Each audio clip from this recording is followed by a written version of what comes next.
Hi, 1 Hour Smart Home here, and today we're going to review the Blink Doorbell. So the Blink Video Doorbell is a smart doorbell that was launched in the fall of 2021. And what's great about the Blink Doorbell is that it works with existing Blink devices. So if you already have a Blink camera and the sync module, this is going to connect directly to that existing sync module, so you don't have to buy an additional sync module. And that's part of the value proposition of the Blink Doorbell. It is very low cost. I believe I picked up this video doorbell for about $50 without the sync module. So if you have an existing sync module, you're not going to need another one. But if you need to get it with the sync module, it adds another $20 or $30 to the price. Now, even at that price point, it is lower cost than other smart video doorbells in the same market. So the Ring battery powered video doorbell, or Ring 4, is more expensive than this. And the Nest or Google Nest video doorbell is also more expensive than this, and both of those devices run on battery power. Now, the Blink video doorbell runs exclusively on 2 AA batteries. It comes with 2 lithium AA batteries in the box. They are non-rechargeable. And one downside I see to this camera is that it only runs on batteries. So even if you have it hardwired, those batteries will not recharge even if you put rechargeable batteries in there. That connection for the hardwiring is just so that your existing doorbell will chime when you press it. But that is an advantage and disadvantage to some people. If you don't have any existing wiring, then the Blink Video Doorbell is great because you can put it up anywhere without the need for existing wires. You just pop the 2 batteries in the back of this thing and you're ready to go and start recording footage with the Blink Doorbell. However, the downside to that is if you have existing wiring, it doesn't take advantage of the existing power that's coming through that wiring to recharge your batteries. And I do think that's something I wish were improved on the Blink Doorbell, or if they have another version coming out. Now, it comes with lithium batteries and it tells you not to use rechargeable batteries, but I popped a couple of just Amazon rechargeable batteries in there. It worked just fine, and we'll see how long those last. But I really do dislike using disposable batteries. It just creates a lot of waste and there's a cost to it. So whenever I can, I try and use rechargeable batteries with the device. Now, rechargeable batteries typically aren't going to last as long as disposable batteries, and you might have to replace them more often, and the battery is going to drain quicker. However, for me, I would rather use the AA rechargeable batteries than constantly be replacing one-time use batteries. So that is something to note here with the Blink Doorbell, and I would say it's probably biggest detractor. And you just have to weigh that against if you already have a Blink system, or if you want a really low-cost video doorbell, this does give you a good option. Now, it's got 1080 HD video. It has day and night vision. It will automatically record video when you press the button. You can also set it to automatically record video when motion is detected. There's a little motion sensor right down here underneath the image sensor. It does capture audio. The audio capture is pretty good. We've got a couple video clips here of both day and night vision so that you can see how the video quality looks at both day and night. At nighttime, actually surprisingly good. The IR illuminator does have some washout at some points depending on the distance, but once you get closer, typically it's a pretty good image quality.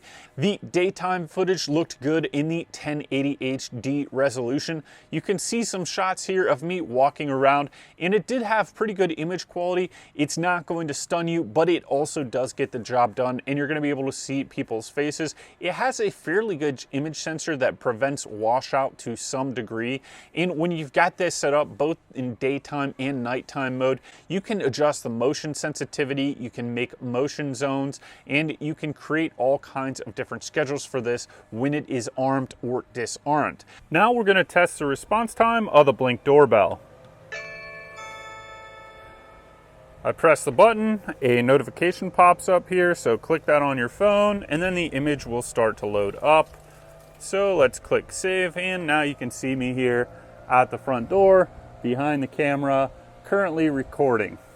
Now, one thing to note is that the Blink Doorbell camera will only record footage when it is armed. So if you want this to always be recording footage, you're gonna need to leave this armed all the time so that it is recording 24/7 when motion is detected. Now, if you live on a busy street, that is going to drain the batteries faster if you have it always armed. So you could create a schedule where this turns on in arms when you're away from your home, if you wanted to capture what's going on when you're not there, and then you could save a little bit of battery life then. But that is probably the biggest disadvantage of the Ring doorbell, is that it can't use your existing wiring to recharge like some of the other battery powered doorbells like the Ring 4 or the Google Nest doorbell, which both give you the option to either run them on batteries or connect them to hard wires so that you can have a full-time video doorbell without the need to recharge those batteries if you've got it connected to hard wiring. So that's probably the biggest disadvantage of this. The other disadvantage of the Blink doorbell is that it doesn't have some of the same features like AI or smart face detection as many of the higher end doorbells.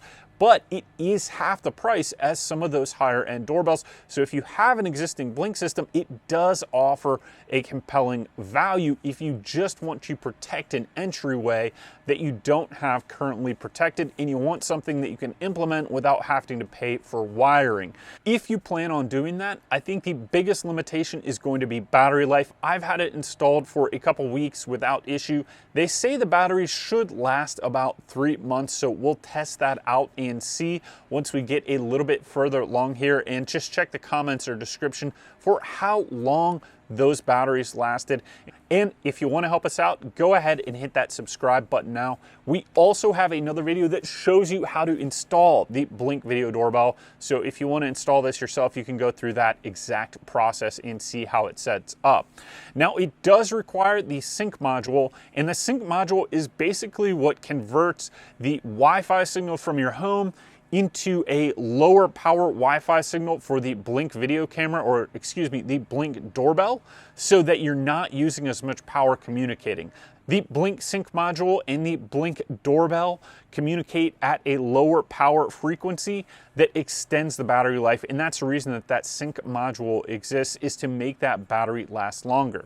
Now, one other advantage of the sync module, which I do like, is that you can put a USB thumb drive into that sync module. It's got a little USB port, and you can store all of your footage from your Blink doorbell camera on that USB drive locally in your house, and you will never need to pay for a subscription to use that service to store the video on your USB on the sync drive. Now, there is a cloud option. I believe it's $3 or maybe it's $5 per month to store your video in the cloud with the Blink footage, where you don't need to use that USB drive. However, if you have a USB drive, I see no reason not to use that rather than pay for the monthly subscription service, because it's going to save you money, and you've got it on a little USB drive. You can just pop it into your computer whenever you want, but you will also be able to access those saved videos on the app through the USB drive as well. So that is a nice benefit there. Now, if you don't pay for the subscription and you don't have a USB drive, all you're going to get is notifications from the doorbell that you can then click on and see what's happening live, or you can just go ahead, click a live view and see what's going on with the Blink doorbell at that given moment in time. But it won't save the footage unless you add the USB to that Blink sync module, or if you pay for a subscription plan. Now, there are some people that have Blink systems from a long time ago, and if you have that existing Blink system, Blink grandfathered in free cloud storage for you for your Blink devices, and you can add this to that existing sync module and you will still get that grandfathered storage. At least that is what has been reported. I have not tested that out with my existing Blink cameras because I have a whole bunch of cameras and different accounts to set these up and test them out. So I want to see if that works, but from my understanding, if you had an existing Blink module and you were getting existing cloud storage for free, that means you've been a long-term subscriber, that you can add this onto that existing sync module and you will get free cloud video storage. Or if you don't have that, you can pay for the cloud video storage. Or my favorite option is just get a USB drive, a thumb drive, plug it into the side of the Blink sync module, and then you're going to be able to have free video storage locally in your house, and you can do whatever you want with it and get that footage off of it when you need it. So overall, I think the Blink Video Doorbell is a neat little video doorbell for the price point. it works to detect motion, and it will work when you press the button. It has a fairly quick response time, and there is some customization. The biggest detractor for the Blink Video Doorbell is that it does not have a rechargeable battery and that you cannot hardwire it, which in some cases means that it's going to be a little bit more inconvenient over the long term than, let's say, a Ring 4 video doorbell with a rechargeable battery that can also be hardwired, or a Google Nest video doorbell that can also be hardwired and has a rechargeable battery in there that you can recharge. However, you could use rechargeable AA batteries in here. I just don't know how long they will last. I assume they're not going to last as long as the lithium batteries that they come with. But even though you've got those inconveniences, it is a very low cost system, and if you don't want to pay any kind of monthly cost, you can get away without paying any kind of monthly cost for the Blink Video Doorbell if you have an existing older sync module that's been grandfathered in, and or if you want to use the USB drive with local storage at your house. So I can see where it serves a niche where you don't want to pay monthly costs, you want something inexpensive. This will work to detect motion, it will work to record video, and the video footage is decent. It's not the best out there, it's not the worst out there. And every time I walked by, it did trigger the motion sensor, and it did protect the entrance that I wanted it to protect. So it does its job, it's just the inconvenience of the batteries. So that would be the thing that you have to get over. And if you don't want to pay the monthly cost for that video cloud storage, then this is a great option, because most everything else does require you to pay for a subscription service in order to save the video, where there are options with the Blink Video Doorbell where you don't have to pay for that subscription service. So thank you for watching this video in our review of the Blink Video Smart Doorbell. If you like this video, please give it the thumbs up, subscribe, and click any of the links below if you want to support us. And don't forget, we've got a video that shows you how to set this up, so go ahead and check that out in the links and description below. Thank you, and we'll see you next time.